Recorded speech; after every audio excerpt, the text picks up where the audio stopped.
बहुत समय पहले की बात है।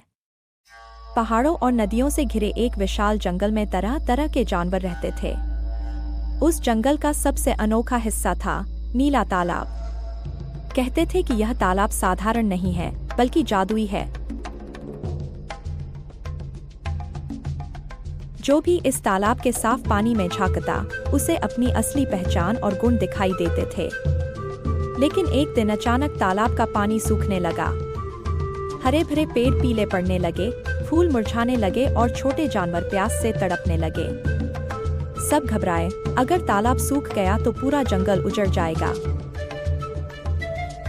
तालाब के पास रहने वाला कछुआ बुधिराम बहुत बूढ़ा और बुद्धिमान था।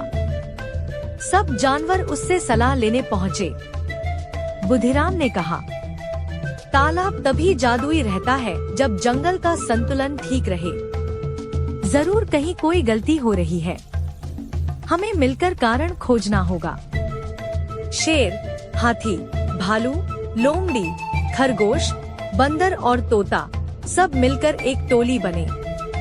उन्होंने तय किया कि वे जंगल के चारों कोनों में जाकर जांच करेंगे। शेर की यात्रा, उत्तर दिशा। शेर गरजता हुआ उत्तर की ओर निकला। उसने देखा कि इंसान पेड़ों को काट रहे हैं और लकड़ी ले जा रहे हैं। छोटे पक्षियों के घोंसले टूट चुके थे। शेर की आंखों में गुस्सा था, लेकिन बुधिराम की सीख याद आई। राजा वही है जो सबकी रक्षा करे। तो शेर ने दहाड़कर इंसानों को डराया और पेड़ काटना बंद कराया। हाथी की यात्रा, पश्चिम दिशा। हाथी पश्चिम पहुंचा। वहां उसने देखा कि नदी का रास्ता पत्थरों और गाद से बंद हो गया है, इसलिए पानी तालाब तक नहीं पहुंच पा रहा। हाथी ने अपनी ताकत से बड़े बड़े पत्थर हटाए और नदी का पानी फिर से तालाब की ओर बहने लगा। लोमड़ी की यात्रा, दक्षिण दिशा। लोमड़ी दक्षिण पहुंची। वहां एक गुप्त गुफा में शिकारी जाल बिछाकर बैठे थे। कई छोटे जानवर उसमें फंस चुके थे। लोमड़ी ने अपनी चालाकी से शिकारी को बहलाया, शेर को बुलाया और दोनों ने मिलकर उन्हें भगा दिया। खरगोश और बंदर की यात्रा, पूर्व दिशा। खरगोश और बंदर पूर्व की ओर पहुँचे। वहाँ एक अजीब चमकदार पत्थर था, जिसकी रोशनी मध्यम हो रही थी। बंदर ने कहा, शायद यही तालाब के जादू से जुड़ा है। खरगोश ने देखा कि पत्थर पर काले निशान हैं, मानो किसी ने उस पर जादू किया हो। सभी जानवर तालाब के पास लौटे और अपनी अपनी बातें बताईं। बुधिराम ने कहा, अब समझ आया। तालाब का जादू तभी चलता है जब जंगल हरा भरा हो, नदी का पानी लगातार बहे, जानवर सुरक्षित रहें और यह चमकदार पत्थर साफ और पवित्र रहे। लेकिन समस्या ये थी कि पत्थर पर लगा काला श्राप हटाना आसान नहीं था। बुधिराम ने धीरे धीरे सबको बताया कि बहुत साल पहले इस जंगल में एक लालची काला भेड़िया रहता था। वह चाहता था कि तालाब का जादू केवल उसी के काम आए, इसलिए उसने उस पत्थर पर श्राप डाल दिया था। लेकिन जंगल के जानवरों ने मिलकर उसे भगा दिया। तब से वह छिपा हुआ था। सबको डर था कि कहीं वही भेड़िया फिर से लौट तो नहीं आया।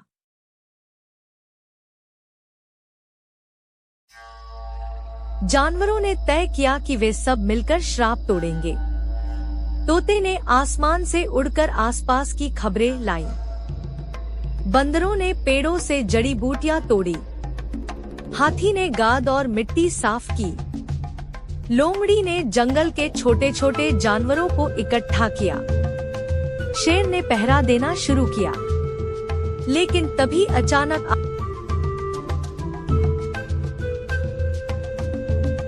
आधी रात को काला भेड़िया वापस आ गया। उसकी आंखें लाल थी और वह गुर्राया, तालाब मेरा है, कोई इसे नहीं बचा सकता।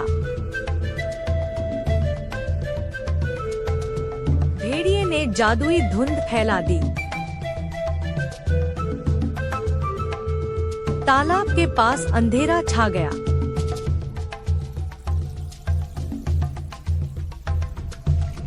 छोटे जानवर डरकर इधर-उधर भागने लगे। शेर ने भेड़िए पर छलांग लगाई, लेकिन धुंध में कुछ दिखाई नहीं दिया। हाथी ने सूंड से हवा चलाई, जिससे धुंध हटने लगी।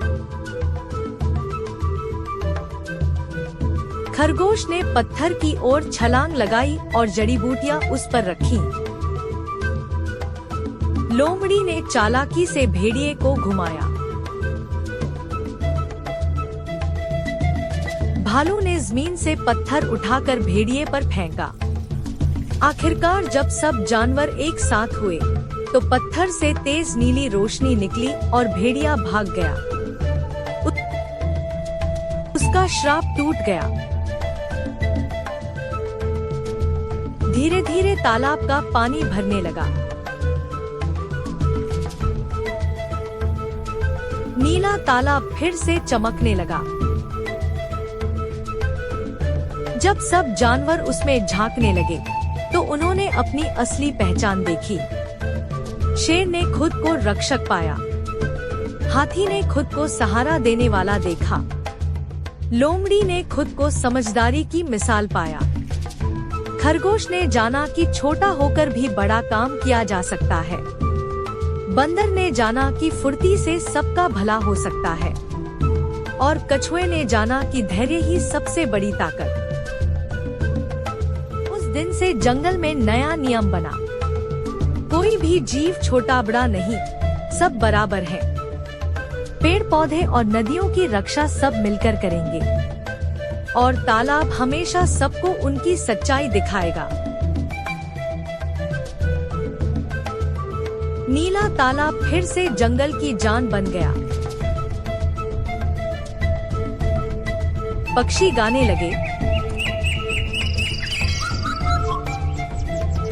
हिरण दौड़ने लगे और पूरा जंगल खुशहाल हो गया।